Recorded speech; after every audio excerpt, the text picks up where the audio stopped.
Le Sahel est un monde fragile. Ici, au nord du Burkina Faso, les sols sont pauvres, mal protégés par une végétation clairsemée. Ils ont tendance à s'éroder sous l'effet des pluies de mousson.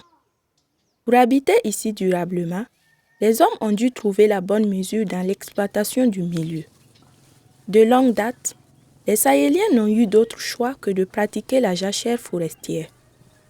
Dans ce mode de production agricole, après quelques années de culture d'un secteur du domaine familial, on laisse la terre se régénérer longtemps, jusqu'à ce que la brousse ait repoussé. On peut alors revenir exploiter brièvement ce territoire par une culture surbrûlée. Ce mode traditionnel de reconstitution de la fertilité des sols n'est aujourd'hui plus viable du fait de la pression démographique. Le temps laissé à la régénération n'a cessé de diminuer et les premières conséquences du dérèglement climatique ont conduit à une dégradation critique des sols. Nous sommes au Burkina Faso, précisément dans la région du plateau central, où les précipitations annuelles varient entre 600 et 700 mm, où aussi on a des terres dans la majorité en voie de dégradation ou même certaines dégradées, où rien ne pousse, qu'on appelle zipélé. Cette dégradation est en partie due aux activités de l'homme et aussi au surpâturage qui est mené par les animaux. L'agriculture dans ce milieu est vivrière, menée sur des surfaces allant de demi-hectare à 3 hectares par actif familial. Et ce qui est produit, c'est des céréales, le sorgho, le mil, et des légumineuses comme les arachides, le haricot.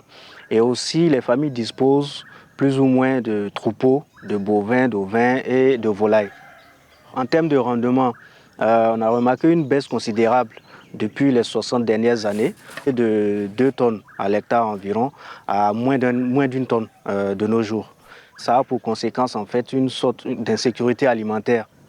Et une autre conséquence, c'est le déplacement des jeunes des villages vers les villes ou d'autres pays et aussi vers les sites d'orpaillage où ils espèrent avoir des conditions de vie meilleures. Depuis les années 70, toute une génération de pionniers avait déjà pris conscience des graves crises que promettait la rupture de ce fragile équilibre. Au travers de ce qui deviendra l'agroécologie, ces précurseurs ont travaillé à améliorer les rendements et les revenus des paysans en expérimentant de nouveaux modes de production et en réactualisant des pratiques traditionnelles comme le zaï et des dispositifs de protection ou de régénération des sols.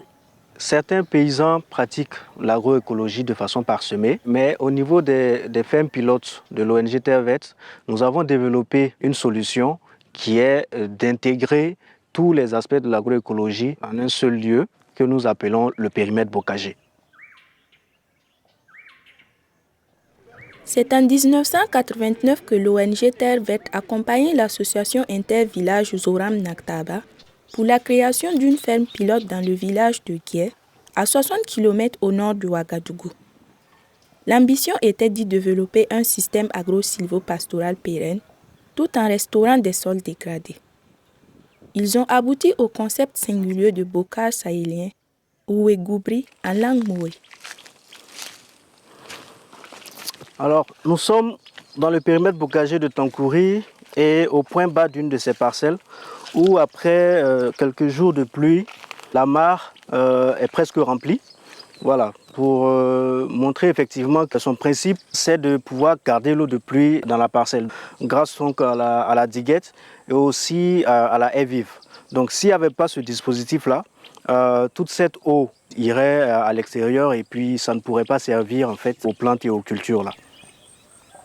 Donc, le périmètre bocager est idéalement aménagé sur des terrains déjà dégradés, donc les IPL surtout. Comme il est sur une surface souvent assez vaste, donc on crée par là en fait un paysage, le bocage sahélien. La digue, avec le temps, elle va s'éroder, elle est appelée à disparaître et elle va être renforcée par la haie vive qui va permettre entre autres l'infiltration de l'eau. Le fait d'avoir pu associer la digue et la haie vive, c'est ça en fait notre apport dans le système de captage de l'eau de pluie dans les parcelles.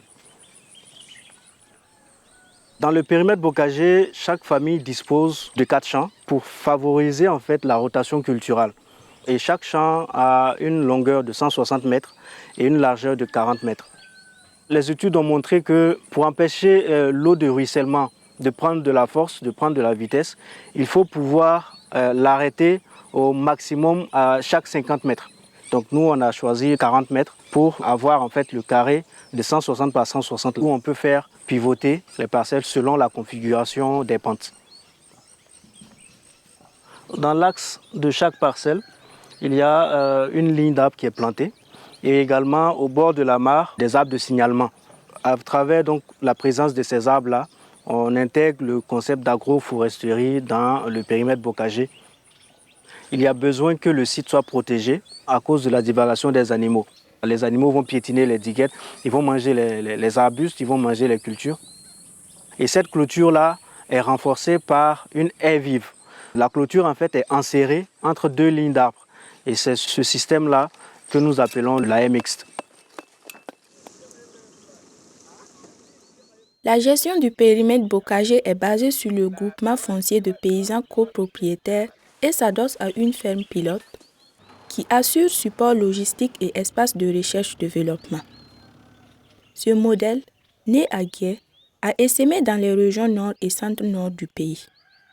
Le réseau Terre Verte regroupe aujourd'hui 5 fermes pilotes et plus de 15 périmètres bocagers ont été aménagés.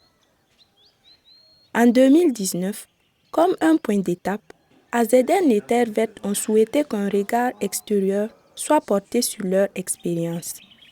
Dans le cadre du projet d'appui à la transition agroécologique initié par la CEDEAO, le GRET a pris en charge le volet socio-économique de l'étude et de laboratoire éco et sol de l'IRD, celui sur la santé des sols.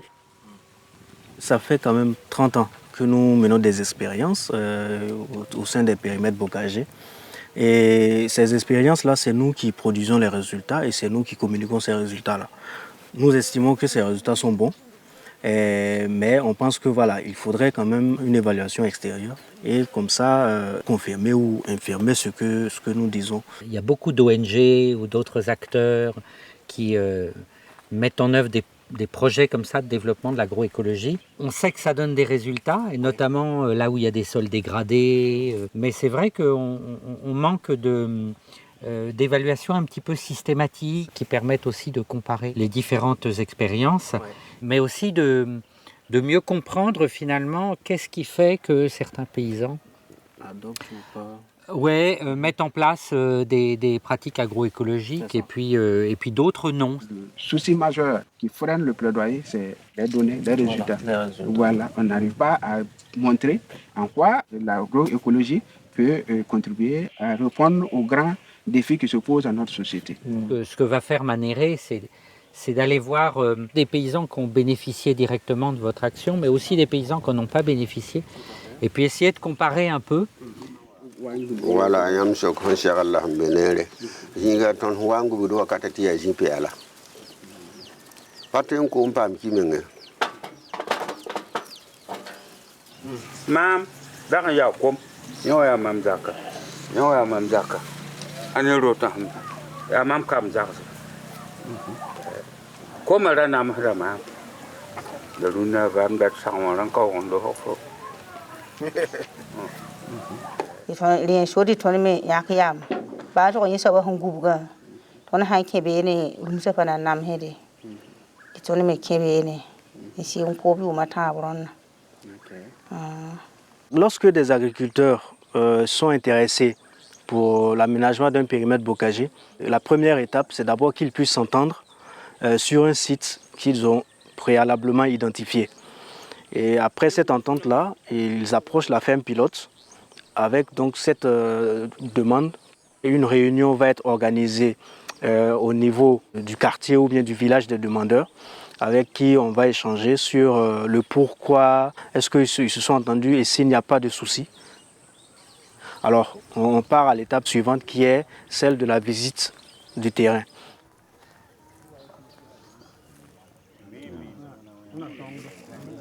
Nous, on est juste là pour donner notre avis technique sur la faisabilité ou pas de l'aménagement.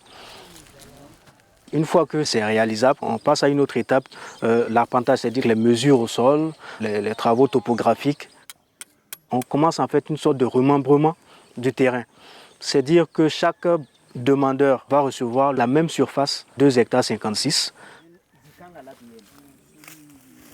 La phase de réattribution des lots se fait donc par les paysans et nous on mentionne les personnes qui vont cultiver dans tel lot, dans lot numéro 1, lot numéro 2 c'est telle personne et ainsi de suite jusqu'à ce qu'on termine.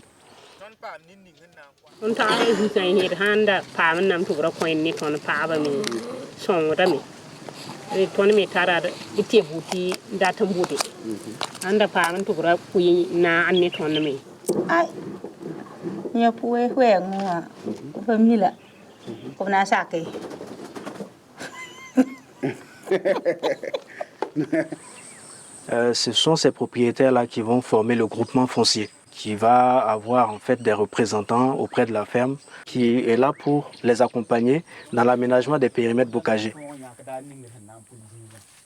Donc, la phase d'aménagement du périmètre bocager à travers donc, le creusage des mares, le creusage des tranchées, des trous d'arbres, se fait selon le concept des IMO. Et donc nous, on se base sur ce concept-là pour recruter des équipes qui vont participer aux travaux. Donc ça fait une entrée financière considérable en fait, au sein de l'économie à travers donc, la rémunération des équipes après tous les travaux de creusage et autres.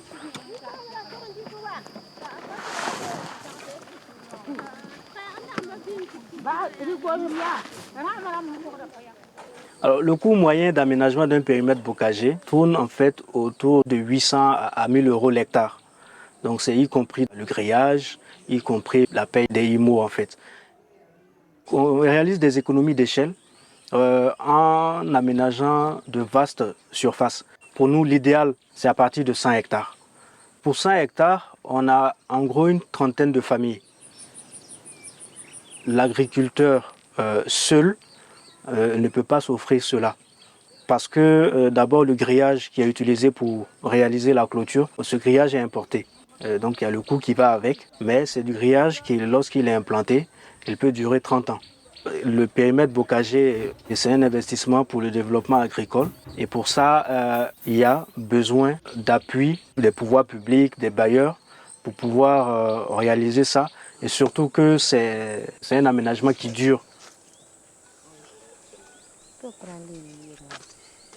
En parallèle de l'approche socio-économique du GRET, Yamiego Nana Wendine mène avec l'IRD l'autre volet de l'étude sur la santé des sols. Est-ce que si toi je te donne des médicaments tout le temps pour que tu sois en bonne santé, tu vas te considérer en bonne santé? Non. Donc si tu bases la santé des sols juste sur la fertilité, moi je peux te dire, ah bah, il n'y a pas de problème, moi mon sol est fertile, je rajoute de l'azote, je rajoute du phosphore, je mets de la matière organique, voilà. Donc mon sol est fertile. Est-ce que ça veut dire qu'il est en bonne santé? Non. Non. Ici vous avez des sols très vieux qui perdent au fur et à mesure leur capacité de retenir la matière organique, de retenir les cations, de retenir les anions. Donc vous avez des sols qui effectivement, d'un point de vue des paramètres qu'on mesure pour mesurer la qualité des sols, sont des mauvais sols, d'accord, par rapport à des sols européens. Pourtant, la savane africaine, c'est un des milieux les plus productifs du monde. Donc il y a quand même un problème. Et en fait, ce que je me suis rendu compte, c'est qu'on mesurait des stocks et très peu des flux. Alors qu'il faudrait faire quasiment le contraire, quoi. L'idée de Biofonctool, elle est vraiment là. La santé des sols est liée à l'activité biologique. Le sol est un milieu vivant. Cette biologie, elle produit des fonctions. Nous, on va mesurer les fonctions avec des outils simples de terrain qui nous permettent de comparer l'impact des pratiques culturales sur les fonctions portées par la biodiversité. On va comparer le bocage à ce qu'il y avait avant, aux ipélés. En considérant que les ipélés, c'est au moment où ils sont arrivés, c'est ce qu'ils avaient. Okay. Donc la question, c'est de savoir, en 20 ans, comment le sol a réagi. Maintenant, la deuxième question, ça va être par rapport à une culture traditionnelle, que m'apporte le bocage. Les activités de la ferme ne se limitent pas à la phase d'aménagement. Il y a la phase de mise en valeur du périmètre à travers donc, la plantation des haies vives internes et aussi à travers la mise en place de techniques d'agriculture durable conseillées et proposées aux agriculteurs par les animateurs dans les périmètres bocagers. Les agriculteurs s'approprient peu à peu ces différentes techniques qui sont basées sur le zaï que nous voyons sur cette parcelle-là. La rotation culturelle, le pâturage rationnel et aussi des techniques d'entretien des cultures telles que le sarclage localisé. Et également, la ferme pilote réalise des expériences pour les proposer aux agriculteurs. Cette partie de la recherche-action et du conseil aux agriculteurs fait que nous estimons qu'une ferme pilote est nécessaire quand il y a un périmètre bocager. La ferme pilote est en fait la cheville ouvrière des associations intervillages qui leur appartient. Dans les parcelles des 3 périmètres observés, les rendements sont toujours meilleurs qu'à l'extérieur. Tankouri, on a dans le bocage un rendement estimé à 20% de plus que hors bocage. À Douré, on a un rendement de plus de 30% de plus que hors bocage. Concours Travaux, on a un rendement pouvant aller jusqu'à 70% de plus que hors bocage. C'est sans surprise dans les périmètres les mieux valorisés que les rendements sont pleinement satisfaisants, là où les animateurs des fermes pilotes parviennent au mieux à accompagner une forte dynamique d'appropriation des pratiques préconisées. C'est bien l'impact sur le sol de ces pratiques et l'impact du périmètre lui-même que Yamiego Nana Windine tente de quantifier en analysant 3 fonctions de la vie du sol. Il donne ses conclusions lors de l'atelier de restitution à Ouagadougou. Il y a une différence hautement significative entre la santé du sol dans le bocage et la santé du sol sur les parcelles hors bocage gérées différemment. En conclusion, nous pouvons dire que le modèle de gestion des sols dans le périmètre bocager de Tankouri a permis de restaurer le sol. Cette étude résout aussi l'énigme de la capacité de restauration des IPL. Si on tient compte seulement de la fonction structure et nutriments, le IPL est mieux que le bocage. Mais lorsqu'on prend en compte la fonction carbone, on voit que les IPL est très loin derrière. Cela nous permet de dire que le IPL n'est pas une stérilité totale du sol.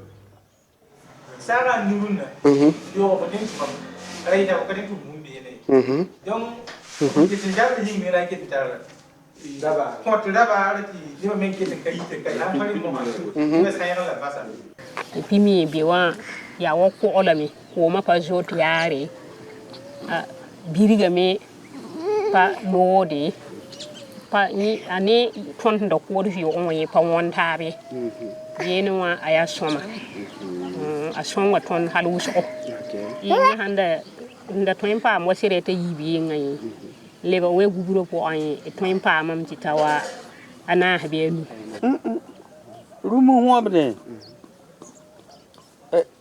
rum fo wa hiri tilung bebe ko ne ta ti fo me nan pa budwam la ya de tin yeri kare patun on no ta bi yinga ko fa na yi sele ayi le we ta ko fa wa ke tun ko re yinga no la yinga bahram to bol no ngulma lam kiyem kiye jinga ade on ya charo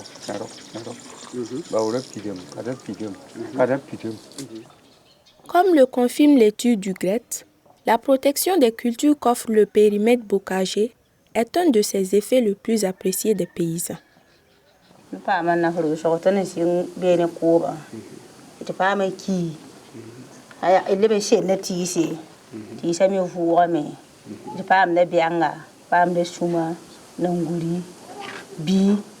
Ton hanko ton fam na ni pare kin be sam ton do idan ton hanko din na fade sigira wala fa handa tin mbot pilla bon la jinga ha biot fa na mbot tim sa sam la ha gura pora e fa tembo da pilla ti on pas sam.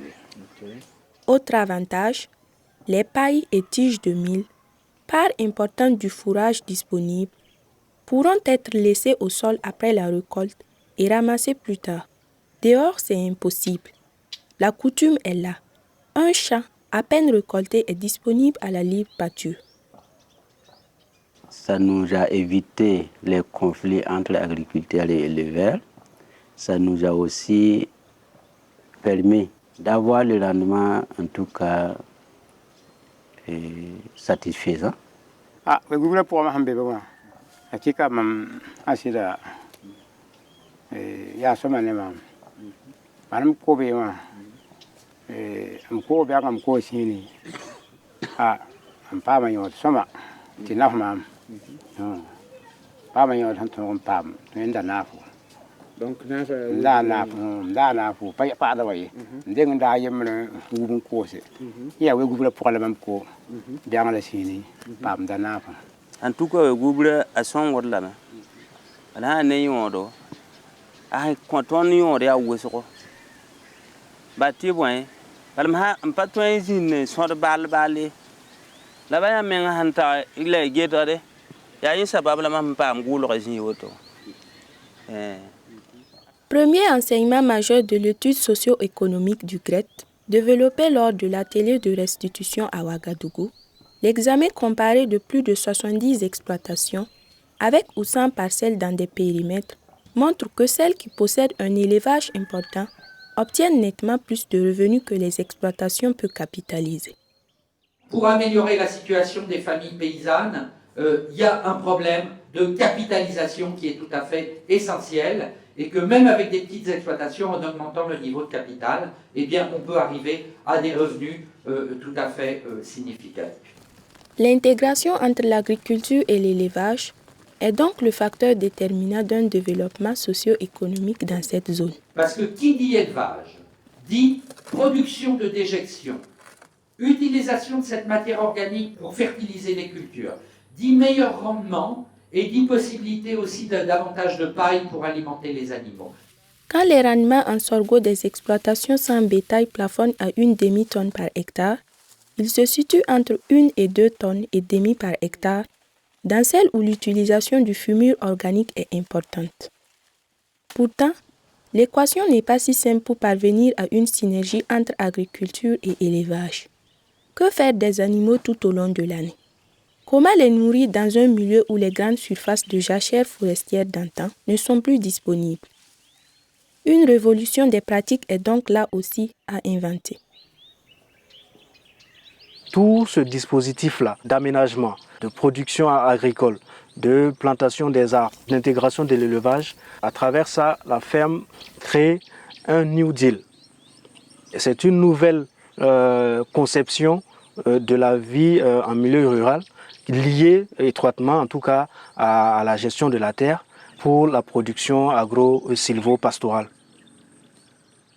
Sans agroécologie, il n'y a pas de possibilité d'augmenter la richesse économique, la valeur ajoutée et les revenus agricoles. Ça, c'est tout de même une leçon essentielle à avoir en tête. Le périmètre bocager, ce sont des dispositifs de protection des sols, d'agroforesterie qui permettent d'augmenter la fertilité des sols. Et donc, clairement, les systèmes qui sont dans les périmètres bocagers sont plus agroécologiques. Les périmètres ont également un effet positif sur la sécurité alimentaire des ménages.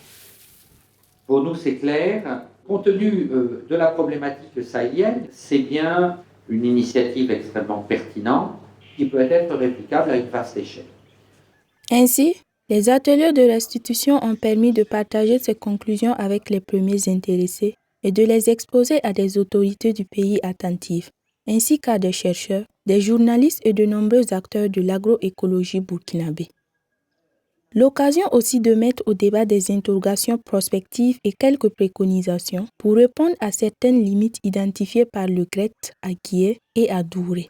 Comment renforcer l'activité d'élevage et son intégration avec l'agriculture?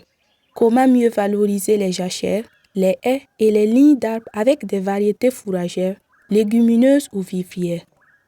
Comment co-construire avec les paysans les processus de recherche-développement pour mieux transmettre des pratiques plus agroécologiques? Comment mieux mutualiser et diffuser ces expériences d'agroécologie en y associant étudiants, enseignants et chercheurs? Comment mieux intégrer les différents secteurs de la population aux accords fonciers des périmètres bocagers, notamment les éleveurs, qui bénéficient actuellement de la solidarité de la veine pâture? Face aux craintes en matière d'accaparement des terres, quel mécanisme de sécurisation et de gouvernance du foncier promouvoir? Et en quoi une évolution de la législation pourrait contribuer à cette sécurisation? Autant d'interrogations sur les atouts précieux des périmètres bocagers et des fermes pilotes pour un nécessaire renouveau du développement rural. Et si l'agroécologie était aussi un enjeu dans une dynamique de paix pour le pays?